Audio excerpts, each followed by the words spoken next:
You are not tired. You are untested. You are not broken. You are unbuilt. Listen to me.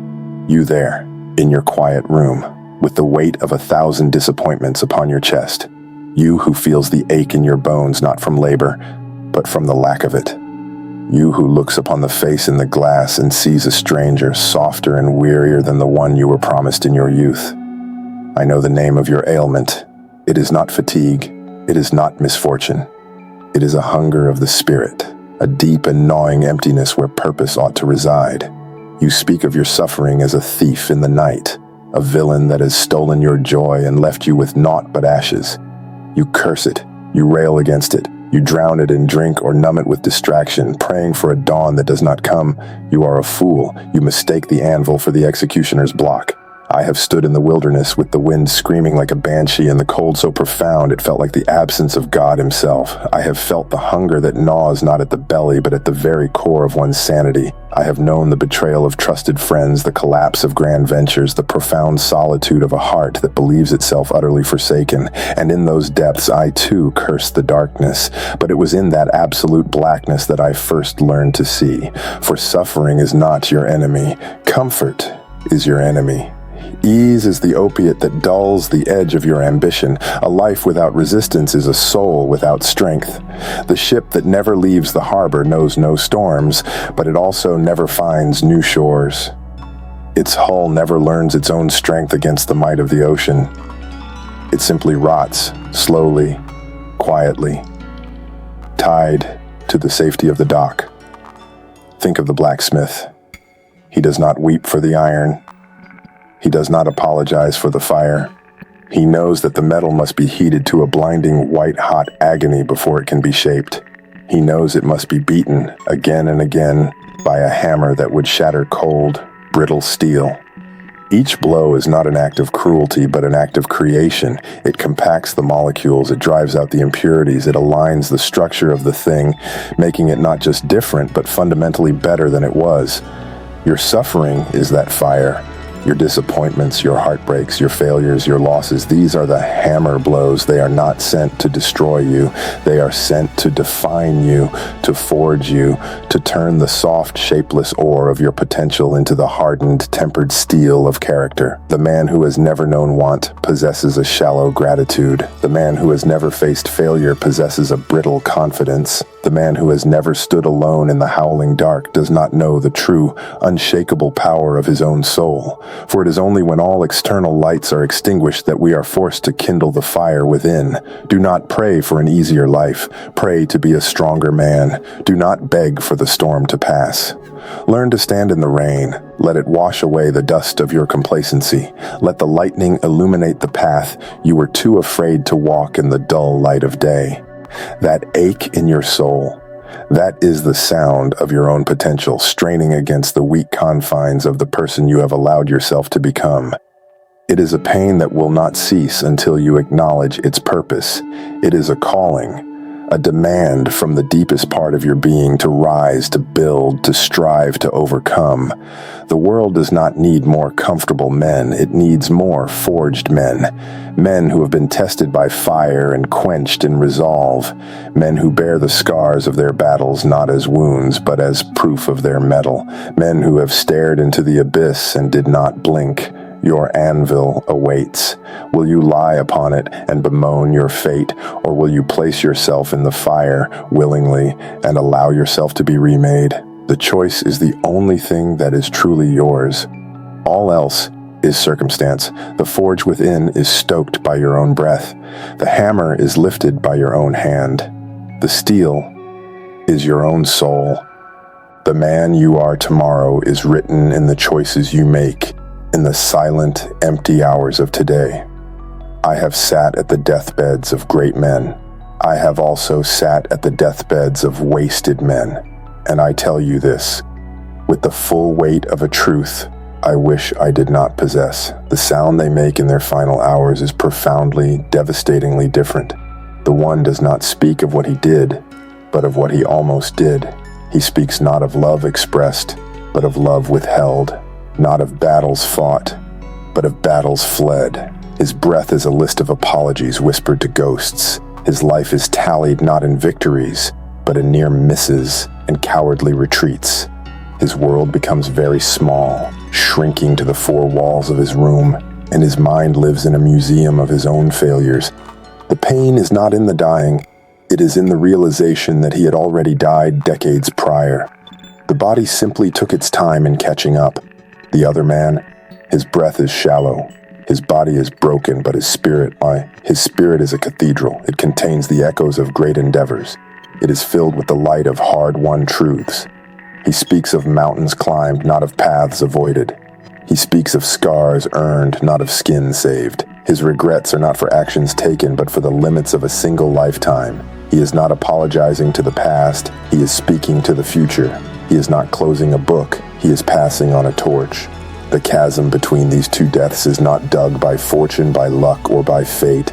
It is dug inch by inch, day by day, in the quiet, unobserved moments of a life. It is the choice to read rather than to revel. It is the choice to practice rather than to preen. It is the choice to save $1 rather than to spend it on a fleeting pleasure. It is the choice to speak a hard truth rather than to swallow a comfortable lie. This is the calculus of regret. It is a slow, meticulous accounting that most men ignore until the ledger is called due, and it is a merciless accountant. It accepts no excuses. It recognizes no intentions, only actions. It does not care that you meant to speak to her. It only notes that you did not. It does not care that you planned to start the enterprise. It only records the days you spent in idle preparation. It does not care that you intended to forgive him. It only marks the grudge you carried to your grave. Every morning you stand at a crossroads. One path is soft, well-trodden, and descends gently into a pleasant valley of mediocrity. The other is steep, rocky, and obscured by mist, and it leads upward into the mountains of achievement. The choice is not presented to you as a grand, heroic moment. It is presented in the alarm clock. It is presented in the pastry refused for the apple chosen. It is presented in the hour you choose to give to your craft instead of to your amusement. You are building your deathbed every day. You are either gathering feathers for a soft pillow of excuses, or you are hewing the strong oak of accomplishment. You are either weaving the shroud of your regrets, or you are forging the crown of your legacy. Do not believe you have time. That is the devil's sweetest lie. The years are a river that flows swift and silent. You stand on the bank today, strong and able. Turn your head for but a moment, and you will find your hair gray, your back bent, and the river has become a vast ocean separating you from the distant shore of what you could have been.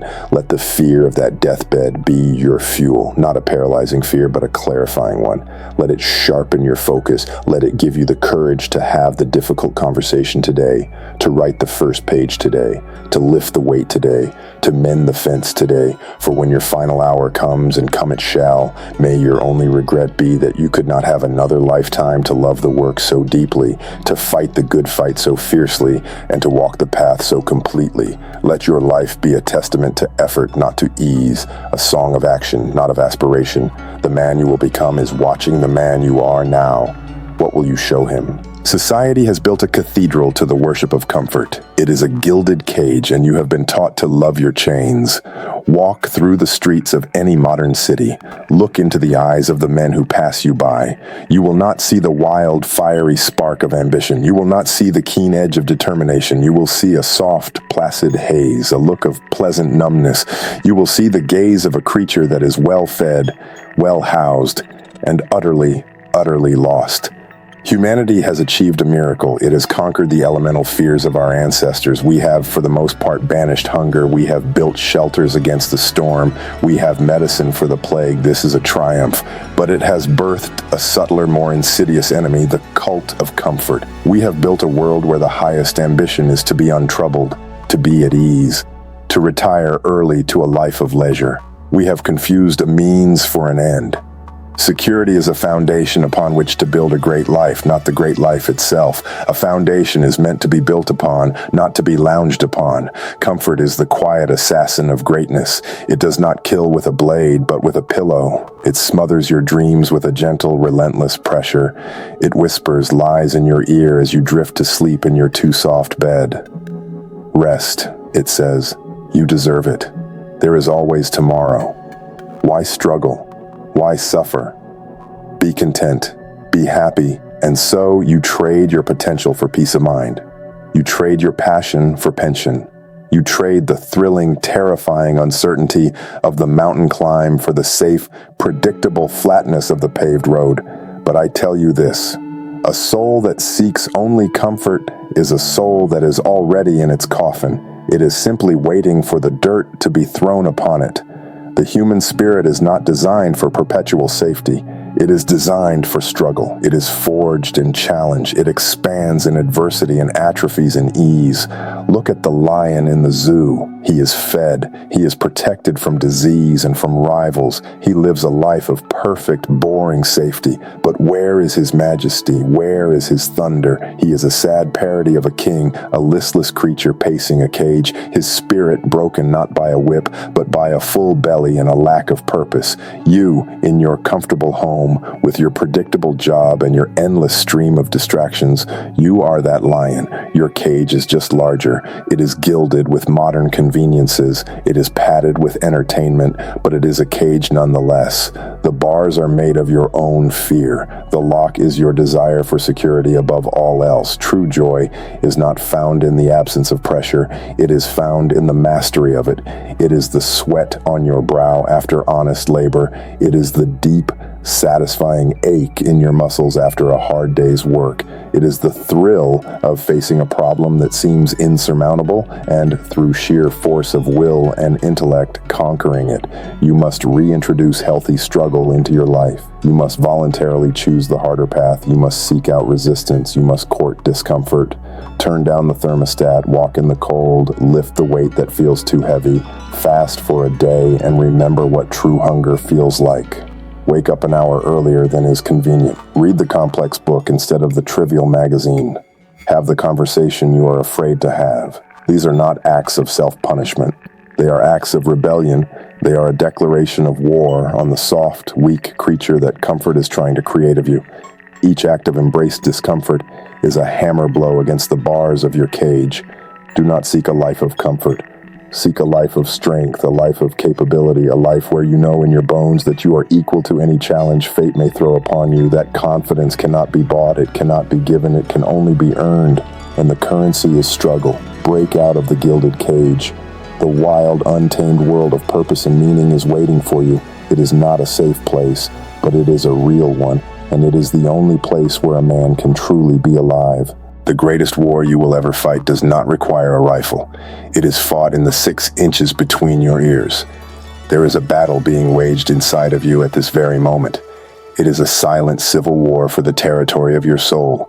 It dictates every action you take, every word you speak, every thought you entertain. Most men are unaware they are even on the battlefield. They are merely the spoils over which the war is fought. On one side stands a creature of sublime nobility.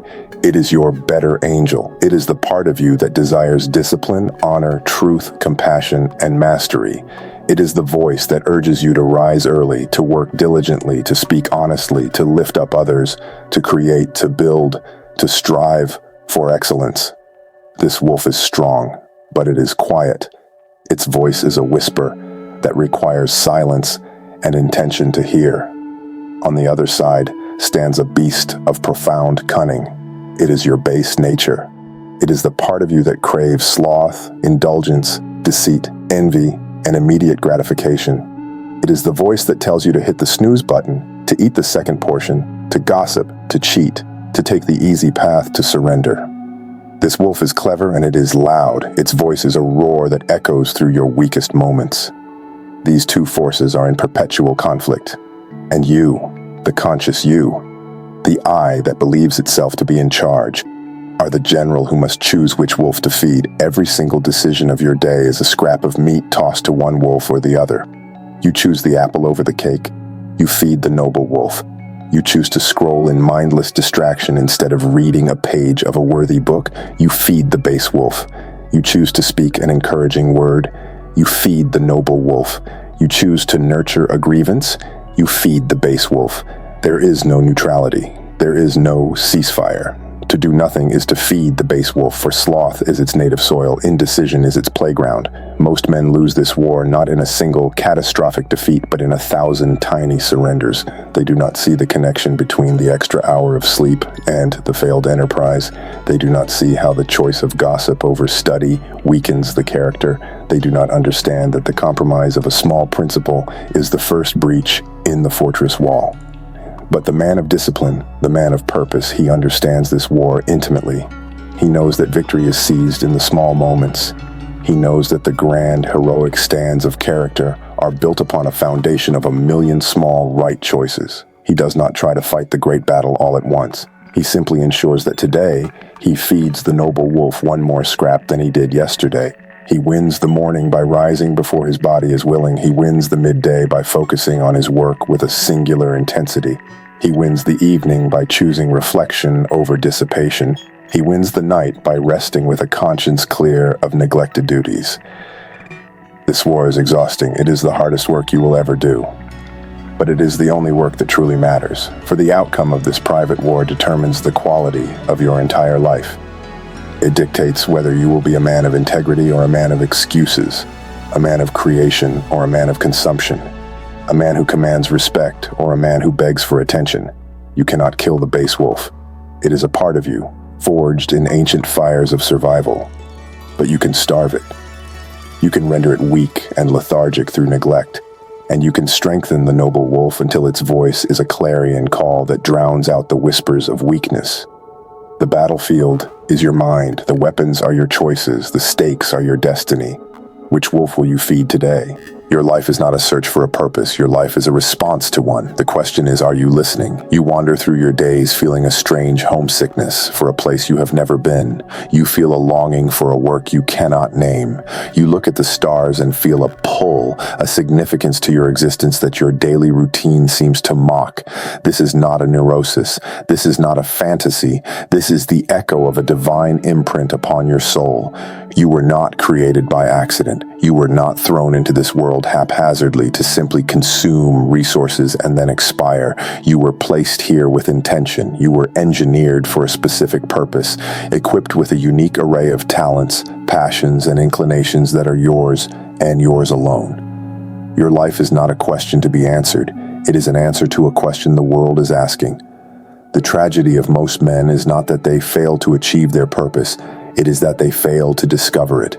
They become so engrossed in the noise of the world, the demands of society, the expectations of family, the pursuit of status and wealth, that they drown out the quiet, persistent voice within that whispers their true name. Finding your purpose is not like choosing a suit from a wardrobe. It is not an act of creation, but an act of uncovery. It is an archaeological dig into the depths of your own spirit. You must brush away the dust of other people's opinions. You must carefully chip away the sedimentary rock of fear and doubt.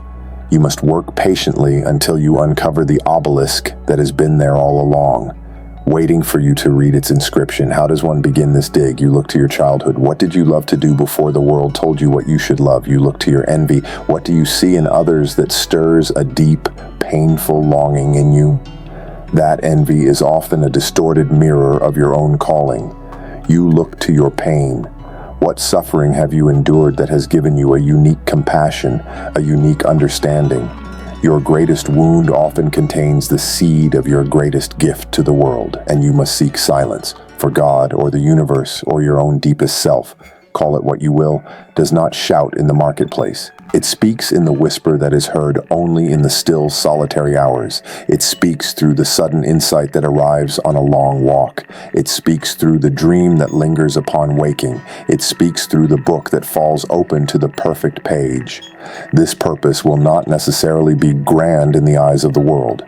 It may not make you famous or wealthy. Your purpose might be to raise children of profound character.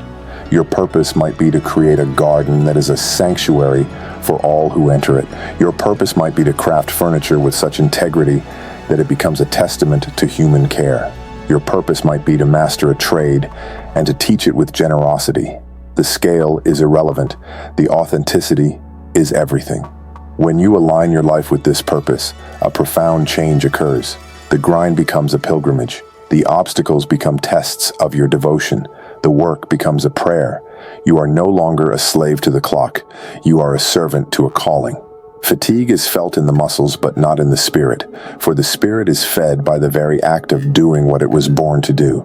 You will know you have found it not by a flash of lightning, but by a deep, abiding sense of rightness, a feeling that you are in your proper place, using your proper tools, working on your proper work. It feels like coming home. Stop searching frantically outward. Be still. Listen. The blueprint is within you. The world is waiting for the gift that only you can bring. Do not cheat it by living a life that is not your own. You keep waiting for the perfect moment to begin. My friend, the perfect moment is a myth. The perfect moment is now. Tomorrow. There is no more seductive, more lethal word in the English tongue. It is the haven of the coward, the paradise of the fool, and the workshop of the man who will die with his music still trapped inside him. I see you. You have the plan. It is a good plan. It is sketched in your mind, and in moments of passion, you may have even scratched it onto paper. You have the dream. It burns in your heart, a low, steady ember of what could be. You tell yourself you are waiting for the right conditions. You are waiting for more money, for more time, for more knowledge, for a sign, for the planets to align, for the fear to subside. I am here to tell you that the conditions will never be perfect. The fear will never subside. The sign you are waiting for is the alarm clock that already rang this morning. The only thing you are truly waiting for is your own courage to catch up to your ambition. Someday is a disease that will take your dreams to the grave. Soon is a liar that steals your years. Eventually is a quiet assassin of potential. You believe that time is your friend, that it is a gentle river that carries you forward. You are wrong. Time is a furious fire, and it is burning the very timbers of your life. Each day that passes is not a step forward. It is a page torn from the book of your possibilities and cast into the flames. You cannot get it back. You cannot reclaim it. It is gone. What are you delaying? The conversation that would mend a relationship? Do it today.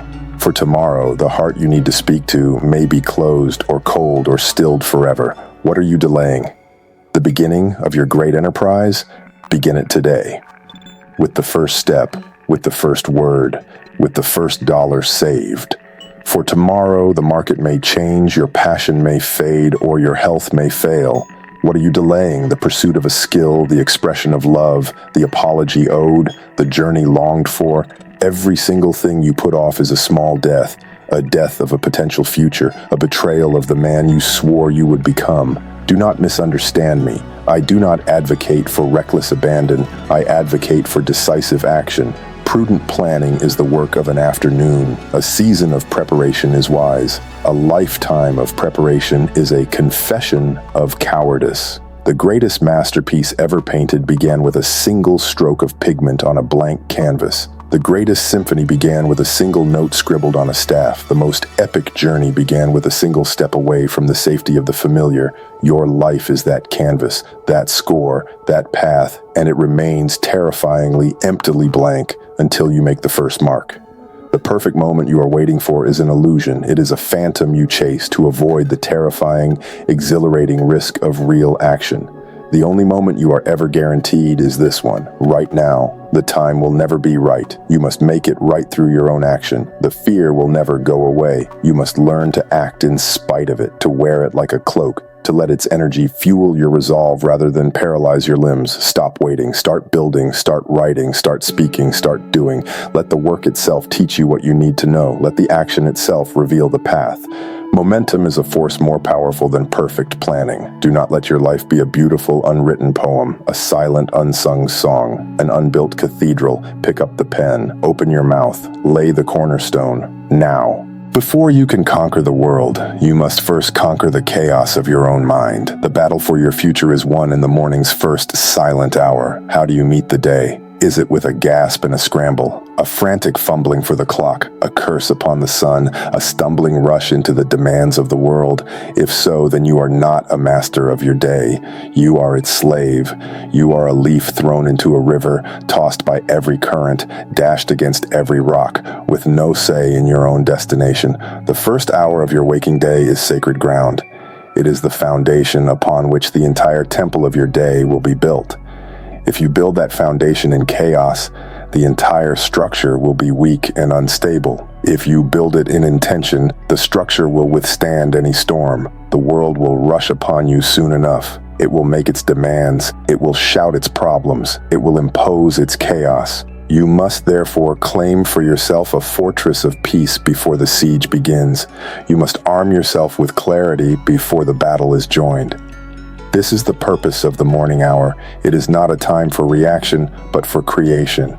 It is not a time to consume the world's noise, but to listen to your own soul's silence.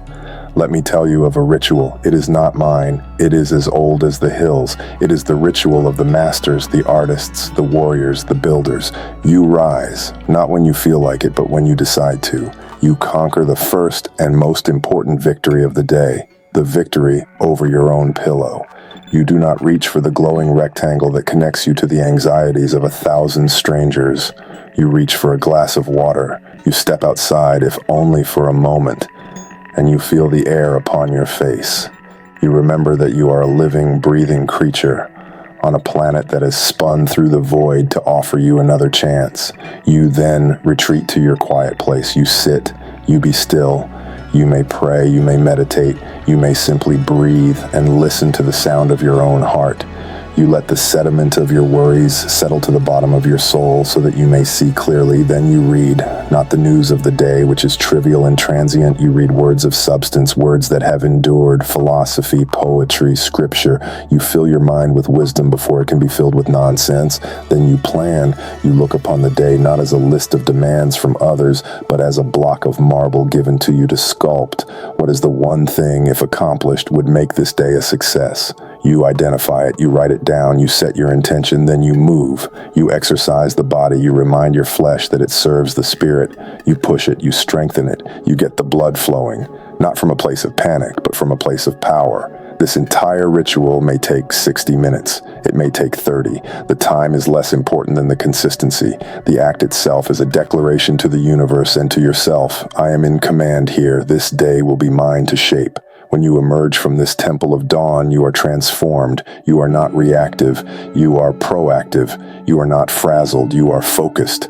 The world's chaos does not diminish because you did this, but your capacity to handle it is magnified 100-fold. The man who controls his mornings controls his days. The man who controls his days controls his life. The man who controls his life controls his destiny. Build your temple stone by stone each dawn. You are not just building a career, you are building a legacy, and legacy is not what you leave behind. It is who you become along the way. A man spends his days in a frenzy of activity. He chases promotions. He accumulates possessions. He builds a reputation. He climbs the ladder of success rung by painful rung, only to reach the top and find that his ladder was leaning against the wrong wall. He looks back upon a life of busyness and sees nothing, a blur, a footprint washed away by the next tide. What is the work of your life? Is it the adding up of numbers in a ledger that will be thrown away when you are gone? Is it the chasing of a title that will be given to another the moment you retire? Is it the accumulation of trinkets that will be sold at auction by disinterested heirs? Or is it the carving of a legacy? Think of your life as that of a stonecutter set before a massive eternal mountain. Your time here is limited. You have but one set of tools, your talents, your time, your energy, and you are given a single task to carve something into the face of that mountain that will endure long after your hands have turned to dust. Most men approach this mountain and spend their days chipping off small pebbles. They carve their initials. They make a shallow mark, easily weathered, easily forgotten. They are content to have made any mark at all. But a few men approach the mountain with a grander vision. They do not see a rock. They see a cathedral waiting to be revealed. They swing their hammer, not for the sake of swinging, but with intention. Every blow is placed with care. Every chip of stone is removed to serve a greater design. They are carving a statue of such beauty and grandeur that it will inspire those who see it for 1,000 years. What are you carving? Are you carving a character of such integrity that your name becomes synonymous with trust? Are you carving a family tree of such strength and love that it becomes a shelter for generations yet unborn? Are you carving a business, a work of art, a community, a discovery that solves a real pain for real people? Are you carving wisdom into the minds of the young so that they may see further because they stand upon your shoulders?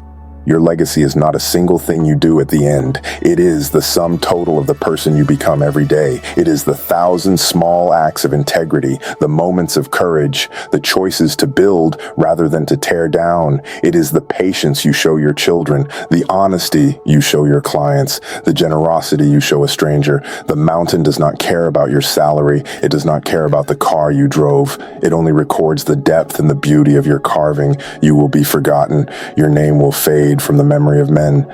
This is the fate of all mortals, but the impact of your carving will remain. The kindness you showed will ripple outward through time in ways you cannot possibly calculate. The truth you spoke will be echoed by lips you will never see. The strength you built into your children will be the foundation of their children's children. Do not live for the applause of the present, which is fickle and fleeting. Live for the judgment of the future. Live for the eternal mountain. Pick up your tools, survey the face of the rock, and ask yourself with the brutal honesty that the prospect of death provides, what will my hands carve today?